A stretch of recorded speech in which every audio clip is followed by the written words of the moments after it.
Hello students, मैं teacher Mukesh Kumar. Welcome in my maths class. आज math की 10th क्लास में वर्कशीट नंबर 31 है और देखिए इसमें चैप्टर 7 है कोऑर्डिनेट ज्योमेट्री। इसका टॉपिक है application of section formula. Student, इससे पहले आप जो है इसमें चैप्टर में डिस्टेंस फार्मूला यानी एक लाइन गिवन होती थी इस तरह से और उसके दो कोऑर्डिनेट देते थे, इसके डिस्टेंस फार्मूला कर चुके हैं। दूसरा सेक्शन फार्मूला भी कर चुके हैं। इसमें सेक्शन फार्मूला ये इस लाइन को डिवाइड करते हैं किसी रेशो में, तो रेशो mn या m1 m2 इस तरह से लिख के ये सेक्शन फार्मूला होता है इस तरह से mx2 plus nx1 upon m plus n, ये x कोऑर्डिनेट ऐसे y कोऑर्डिनेट। तो इसके सिंपल क्वेश्चन जो आप कर चुके थे। अब इसमें सेक्शन फार्मूला कुछ क्वेश्चन ऐसे आते हैं कि जो थोड़ा एप्लीकेशन होती है उसमें, तो इसे हम जो है आज इसके करने हैं। तो इसमें जो तीन तो ये शॉर्ट एग्जाम्पल दिए हुए हैं और तीन इसने करने के लिए एग्जाम्पल दिए हैं। तो एक एक क्वेश्चन पर जो है करते हैं इसे और करके देखते हैं क्वेश्चन। ये बहुत अच्छे क्वेश्चन दिए हैं तो अच्छी तरह से करना है।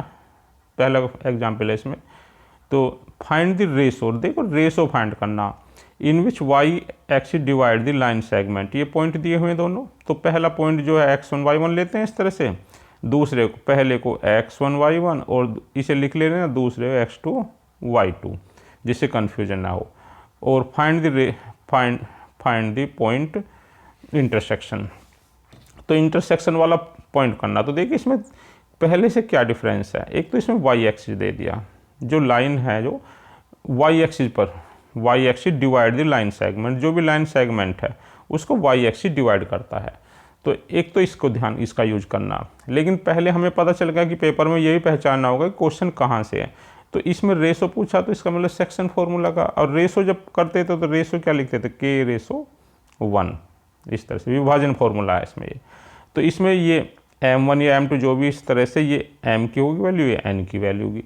और ये जो गिवन पॉइंट है ये x1 y1 और ये x2 y2। अब सेक्शन फार्मूला तो आपको ध्यान है इसमें, तो उसका यूज करके ये वैल्यू इस तरह से ये दोनों पॉइंट आ जाएंगे।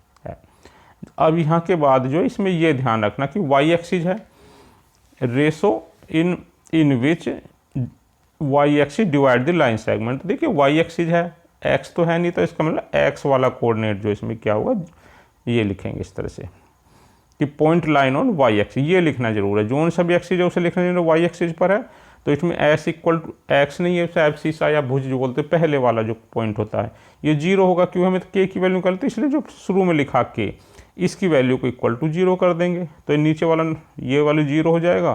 तो माइनस के प्लस 5 इक्वल टू 0, के की वैल्यू इसमें 5 हो जाएगी। जब के की वैल्यू 5 हो जाएगी तो ये रेशो तो आपको पास आ गया, रेशो आ गया 5:1। ये 5:1 आ गया। अब इन्होंने पूछा पॉइंट कि पॉइंट क्या है इसमें। तो इस के की वैल्यू, यही तो पॉइंट बन रहे थे, इस पॉइंट में के की वैल्यू पुट करिए तो ये तो पहले वाला 0 हो जाएगा माइनस प्लस करके, और इससे वैल्यू -13 था, तो ये पॉइंट हो जाएगा। तो अच्छा क्वेश्चन है, खूब क्वेश्चन आते हैं इसमें।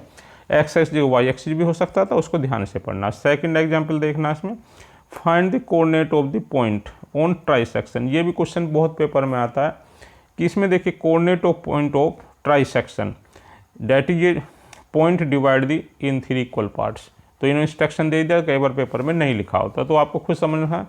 तो और of the line segment joining the point. तो देखिए फिर आपको पेपर में ये समझना है कि कौन से चैप्टर का कौन सा फॉर्मूला। तो ये 2 पॉइंट तो दे दिए इसमें, और इससे मतलब ये लाइन बन गई ए बी, ये गिवन पॉइंट हो गए दोनों आपके। पहला x1 y1 हो गया, दूसरा ये x2 y, पहला x1 y1 x2 y2। अब इन्होंने देखिए ट्राइसेक्शन दिया, 3 हिस्से में डिवाइड करना इक्वल पार्ट में, 3 बराबर बराबर हिस्सों में पार्ट करना और उसके कोऑर्डिनेट निकालने हैं, उसके निर्देशांक निकालने हैं पॉइंट के। तो देखिए इसे 1 2 और 3 इक्वल पार्ट हो गए भाई, 3 इक्वल। तो पहला जो इसमें ये पॉइंट P हो गया और दूसरा पॉइंट Q हो गया। तो देखिए अब इक्वल, अब इसमें हो गए 2 पॉइंट, एक पॉइंट P हो गया और दूसरा पॉइंट Q हो गया। तो यानी कोऑर्डिनेट्स जो निकालने हैं, निर्देशांक निकालने हैं of the points of the trisection. तो 3 हिस्से करने से इसके 2 पॉइंट आएंगे बीच में। तो पहले हम P के पॉइंट निकालेंगे, ये तो पॉइंट P के हो गए, दूसरे ऐसे Q के निकालेंगे। तो फॉर्मूला तो सेक्शन फार्मूला उसी तरह से करेंगे। अब बात ये 2 पॉइंट तो हैं आपके पास में, ये point x1 y1 x2 y2। Ratio क्या होगा, तो देखिए पहले वाला रेशो जो है, जब P रेशो लोगे तो इधर तो कितना 1 पार्ट है और इधर कितने 2 पार्ट हैं। तो ये पहले का रेशो होगा 1:2 पी पॉइंट के लिए। तो ये M1 या M2 जो भी लिखेंगे और ये M2, ये 2 रेशो हो गए और ये पॉइंट हो गए। इससे हम फिर सेक्शन फॉर्मूला यूज करके इस तरह से आ जाएगा। तो ये पहला पॉइंट हो गया -10। अब जब Q पॉइंट निकालेंगे ऐसी, Q पॉइंट में देखिए लास्ट में, तो Q से इधर वाले 2 पोर्शन हो जाएंगे और इधर वाला 1 पोर्शन। तो Q के लिए रेशो होगा 2:1, उल्टा हो जाएगा क्योंकि Q जो के इधर के A से Q तक की 2 पार्ट हो गए, इधर 1। फिर इसी फॉर्मूले को यूज करेंगे। इस फॉर्मूले को यूज करके ये इस फॉर्मूले में यूज करेंगे। यूज करने के बाद में जब ये से -4 आ जाएगा, तो ये 2 पॉइंट्स जो इस तरह से आपका हो जाएगा इसमें। तो इस टाइप के क्वेश्चन और बुक में भी है, उनकी भी आपको प्रैक्टिस करनी है। एग्जाम्पल 3 है इसमें, find the coordinates of centre of circle. तो सेंटर ऑफ सर्कल है, उसके कोऑर्डिनेट्स फाइंड करने, हुज डायमीटर एंड पॉइंट्स। देखिए जैसे सर्कल होता है इस तरह से ये, और ये सेंटर होता है इसका, ये डायमीटर, इसके एंड पॉइंट गिवन है। ये मान लीजिए ए और बी गिवन है आपके, ये एंड पॉइंट गिवन है। तो अब यहाँ इसमें फाइंड द कोऑर्डिनेट, ये सेंटर होगा तो इसके मान लीजिए पॉइंट पी है, इसके कोऑर्डिनेट एक्स वाई है। तो देखिए आप सब जानते हैं कि जो ये डायमीटर है और यहाँ से ये रेडियस होते हैं, इक्वल डिस्टेंस की होती है इसमें, यानी मिड पॉइंट होता है पी, कहने का मतलब। अब मिड पॉइंट में सेक्शन फॉर्मूले पढ़ा होगा आपने कि जैसे मान लीजिए इसे x1 y1 है और ये x2 y2 कोऑर्डिनेट है, तो कैसे दोनों x1 वालों को प्लस कर दीजिए। मिड पॉइंट में क्या होते हैं, x1 + x2/2, ऐसी y1 + y2/2। तो इस तरह से जो आप इसे कर सकते हैं इसमें। अब यहाँ क्वेश्चन पर देखिए पॉइंट हो गए तो इनके दोनों को मिड पॉइंट, दोनों x वालों को ये और ये x वाले /2, y वालों को दोनों को प्लस करके /2, तो 5 6 आ जाएगा। तो ये इसके सेंटर के पॉइंट्स हो जाएंगे इसमें। तो अब इसके देखिए स्टूडेंट्स 3 क्वेश्चन दिए हुए हैं, तीनों क्वेश्चन ये अलग से लिख लें, इसे देखिए एक एक करके करते हैं। तो पहला क्वेश्चन देख लीजिए, इसमें इफ़ ये पॉइंट गिवन है, वर्टिसेज ऑफ पैरेललोग्राम 1 2 4 5 और 6 इसी क्रम में है इसमें।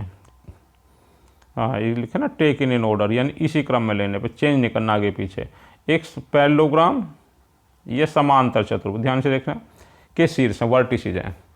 तो ये पॉइंट दे दिए चारों आपको, एक्स वाई की वैल्यू बतानी है। तो अच्छा क्वेश्चन है, पैरेललोग्राम के भी क्वेश्चन आते हैं। तो देखिए पहले इसकी फिगर देख लेंगे इसमें किस तरह से बनाओगे, और फिर उसमें कैसे सोल्व करना आपको, उसे ध्यान से करना इसमें। तो देखिए ये पॉइंट कर दिया इसमें, ये आप जानते हैं कि ए बी सी डी जो है इसमें ये पैरेललोग्राम है। पैरेललोग्राम को जानते हैं कि 90 डिग्री पर नहीं होते इसके, ये समांतर चतुर्भुज, यानी जो पॉइंट लाइन होती है जैसे ए डी है और बी से 90 पर नहीं होंगे, पैरेलल अपोजिट साइड पैरेलल होंगे इसमें। तो ये पॉइंट हो गए, चारों पॉइंट दे दिए इसमें। अब इसकी जो प्रॉपर्टी होती है इसमें, तो उसे आपको ध्यान रखना है, 9th क्लास से पढ़ते आ रहे हो उसमें। इसमें क्या होता है कि इसकी जो मिड पॉइंट ऑफ डायगोनल, ये नहीं डायगोनल है, जैसे ए सी है ये, वो ये बी सी है, ये बाइसेक्ट करते हैं, यानी कि ए सी भी यहाँ बाइसेक्ट करेगा, बी डी बाइसेक्ट करेगा, और ये इक्वल होंगे। तो समांतर चतुर्भुज के विकर्ण के मध्य बिंदु समान होते हैं। तो इसका मतलब जैसे मिड पॉइंट अभी निकाले थे 2 पॉइंट के, यानी दोनों को एक्स वालों को प्लस करके /2 कर लो, वाई वालों को /2 कर लो। तो मिड पॉइंट ऑफ ए सी निकालेंगे तो ए सी के ये x1 y1 हो जाएंगे और ये x2 y2 हो जाएंगे। इनके मिड पॉइंट निकालने से दोनों x वालों प्लस करेंगे आ जाएंगे, y वालों को 2 + 6/2 4 हो जाएंगे। ऐसे बी डी के मिड पॉइंट निकालेंगे, बी डी में ये निकालेंगे, तो जब बी डी तो ये x1 y1 और ये x2 y2, इसमें दोनों x वालों को प्लस करेंगे /2, y वालों को प्लस करेंगे दोनों को /2, तो 7/2 और y + 5/2। अब देखिए अभी कह रहे हैं कि जब पैरेललोग्राम है ये, तो पैरेललोग्राम के डायगोनल्स कहते हैं उसके मिड पॉइंट इक्वल होते हैं। अभी तो बता जैसे प्रॉपर्टी में अभी लिखा इसमें, तो ये हमने दोनों इसके मिड पॉइंट एक्स वालों को कैसे करेंगे, दोनों एक्स वालों को इक्वल कर देंगे और वाई वालों को इक्वल कर देंगे जो पॉइंट होगा। तो इससे एक्स की वैल्यू सोल्व करने से 6 आ जाएगी और इससे वाई की वैल्यू करने से 3 आ जाएगी। तो ये दोनों x = 3 और x = 6 एंड y = 3 आंसर हो जाएगा। अब नेक्स्ट क्वेश्चन नंबर 2 है इसमें, क्या ए और बी के पॉइंट दिए हुए हैं, तो ए एंड बी ये पॉइंट दे दिए रेस्पेक्टिवली, यानी तो पी के निर्देशांक find the coordinate of P, और ये condition they the A P = 3/7। और पी रेखाखंड जो पी जो है P line on A B, P A B पर स्थित है मतलब। और ये कंडीशन देखिए ए पी जो है वो ए बी का 3/7 पार्ट है। तो इससे आपको रेशो पता चल जाएगा। तो पेपर में ये भी देखना करना, ये रेशो पता चल जाएगा। ये 2 पॉइंट हो गया, x1 y1 हो गया, x2 y2 हो गया इसमें, ये ए और बी दिए उसमें। अब पी जो है इसके ए बी लाइन होगी जैसे ये, तो पी उसके ऊपर लाई करता है, तो पी के कोऑर्डिनेट, पी ऐसी कंडीशन में रिवाइंड करता है 3/7 को। देखिए क्वेश्चन कैसे करेंगे अब। तो पहले जो इसमें एक लाइन ड्रॉ कर लेंगे, ये लाइन होगी ए और बी। ए के कोऑर्डिनेट यहाँ लिख लें इसमें, ये ए के हो गए, ये बी के हो गए, ये x1 y1 होते हैं दोनों, ये x2 y2 होते हैं ब्रैकेट वाले। अब इसमें जो गिवन है A P equal to 3/7 A B. देखिए पी पॉइंट ये है, पी के कोऑर्डिनेट एक्स वाई हैं और ये आपको निकालना है इसमें। तो ये ए पी तो ये 3 पार्ट है, तो इधर कितना 7 टोटल पार्ट है, इसके 4 पार्ट इधर बन गए। तो रेशो जो हो गया आपका m1 या m2 जो है, m1 या mn जो है ये 3/4 हो गया। ये m1 की वैल्यू हो गई और ये m2 की वैल्यू हो गई। अब इसे फिर सेक्शन फॉर्मूला तो याद है आपको, इसमें एक वैल्यू पुट करेंगे तो x की वैल्यू -2/7 होगी और y की वैल्यू माइनस इसमें y 20/7। तो इस तरह से ये फॉर्मूला जो कि जो पॉइंट्स है इसमें, जो p पॉइंट्स है इसके कोऑर्डिनेट फाइंड करने, निर्देशांक फाइंड करने थे, तो ये -2/7 और 20/7 आएंगे। तो स्टूडेंट इस प्रैक्टिस करनी है कि इस टाइप के क्वेश्चन में आप कैलकुलेशन में मिस्टेक ना करें। लास्ट क्वेश्चन है इसका क्वेश्चन 3 कि यदि इसमें पॉइंट दिए हैं 4p और 10 वृत्त के व्यास के अंत बिंदु हैं इसमें और व्यास की लंबाई दी हुई है, तो वृत्त केंद्र बता। देखिए 4p and 10 R end points of diameter. अभी ये सर्कल हो गए, इसके एंड पॉइंट हो गए ये दोनों, ये पहले x1 y1 हो गया और दूसरा x2 y2। ये डायमीटर है, ए बी क्या है इसमें, ये ए बी डायमीटर है। इसकी लेंथ जो 8 सेंटीमीटर भी गिवन है। तो कोऑर्डिनेट ऑफ सेंटर, इसके जो पी है, पी के सेंटर के कोऑर्डिनेट बताने, यानी एक्स वाई बताने इसमें। तो देखिए ये तो पता चल गया, अभी क्वेश्चन किया था सर्कल है ये और ये इसका डायमीटर होता है, तो ये जो पी जो है इसका मिड पॉइंट होता। लेकिन इसमें जो पी है इसका नहीं पता, अगर इसका इसे पहले इसे कैलकुलेशन निकालना पड़ेगा और फिर इन दोनों को मिड पॉइंट निकाल देंगे। तो पहले देखिए पी कैसे निकालेंगे, आप इसमें जानेंगे कि ए बी क्या है, लेंथ है इसमें और ये लेंथ गिवन है। तो लेंथ का मतलब डिस्टेंस से ए बी की जो है इसमें आपको 10 गिवन है।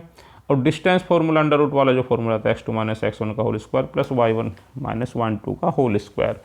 तो इसमें चाहे पहले x1 - x2 कर दो, y1 - y2 कर दो, या 2 पहले लिख सकते हैं, x2 - x1 लिख, फिर उसमें y2 - y1 लिखना पड़ेगा, एक सीक्वेंस में रखना। तो ये पॉइंट हो गया आपकी, इसमें वैल्यू पुट करेंगे तो इक्वल टू 10, तो अंडर रूट हटाएंगे तो इसका 10 का स्क्वायर हो जाएगा। तो पी स्क्वायर की वैल्यू आएगी 91। पी की वैल्यू देखिए ध्यान रखना, क्योंकि कोऑर्डिनेट में प्लस माइनस की वैल्यू होती है, बदल जाते हैं फिर क्वाड्रेंट। तो इसमें प्लस माइनस अंडर रूट 91। तो ये जो आपको पॉइंट नहीं पता चल रहा था पी का, तो इसकी जो वैल्यू आपको पता चल गई कि पी की वैल्यू इतनी, पी की जो है जो वैल्यू होगी अंडर रूट 91 हो जाएगी इसमें, इस पी की वैल्यू ये।